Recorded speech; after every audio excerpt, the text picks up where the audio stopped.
What's up, guys? I'm here and I'm going to talk today about the healing power of habit and how you can take the power of the habit loop and turn it into a tool that's part of your toolkit that can take you from a place where emotionally, physically, and mentally you never felt that you wanted to be a part of, to a point where emotionally, physically, and mentally you are full of absolute capacity and capability that you never thought imaginable. So let's go ahead and get started. Thought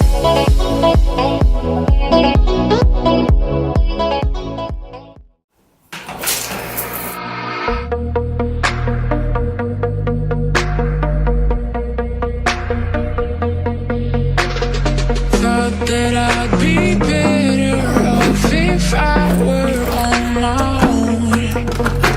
I try to put my finger on the moment we were wrong, but the days turn bitter, so I pulled the trigger, and it's not so easy to move on. I guess I should have known.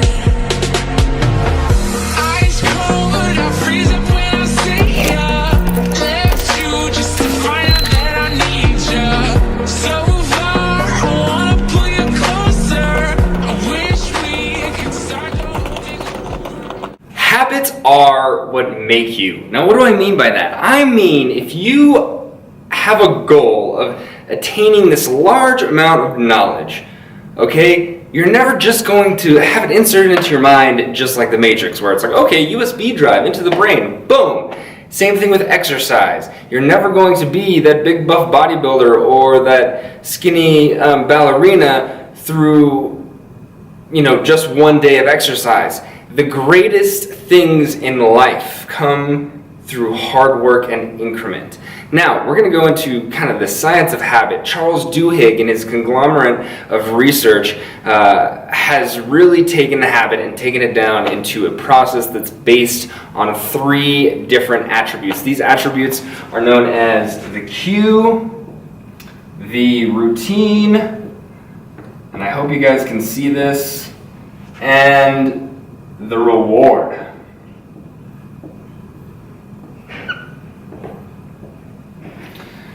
The cue is the trigger for the routine. The routine is those steps along the way that really allow you to create that body you want for yourself, or that breadth of knowledge that you want for yourself. Or maybe if it's epilepsy control, maybe all you want is to stop having seizures.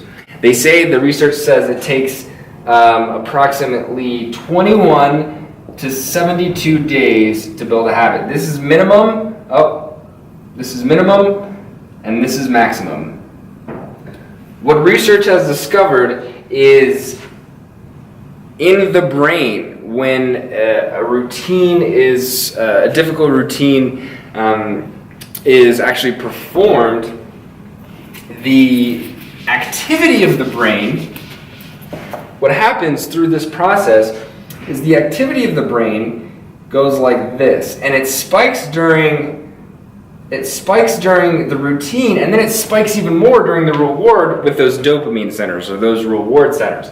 Okay, and what they found is once this is ingrained, once whatever your routine is actually ingrained in the mind, instead of spiking because of looking forward to the routine, your brain, the basal ganglia, which is the part of your brain that basically stores habits and is largely a part of the processes of habits in your mind. What happens is your brain power actually will spike at the beginning because it's anticipating that reward. When you've created a habit in a routine that is anticipating that reward, will spike at the beginning, and it'll sort of level off towards these areas. This is the cue. The routine is right in here, and the reward is right in here. Okay? So instead of spiking at the routine and reward sections, your brain is actually going to spike that reward, and that stimulus is going to spike right between the cue and the routine, because your brain and body is anticipating that reward. Now, What this does is this allows you to use extra energies in your brain to achieve more. Not only is it important for you to create healthy habits for your mind and your body, but what I have found, my seizures in particular and overall health are caused largely from stress. And when your mind has so much going on during the day, that you can't even process one thing from another, and your brain can't determine one thing from another, I've realized that focusing through habit on very important tasks has allowed me to leave energy and stress for things that are actually important. I can't even tell you how much really honing in on creating healthy habits has allowed me to decrease the amount of stress in my life.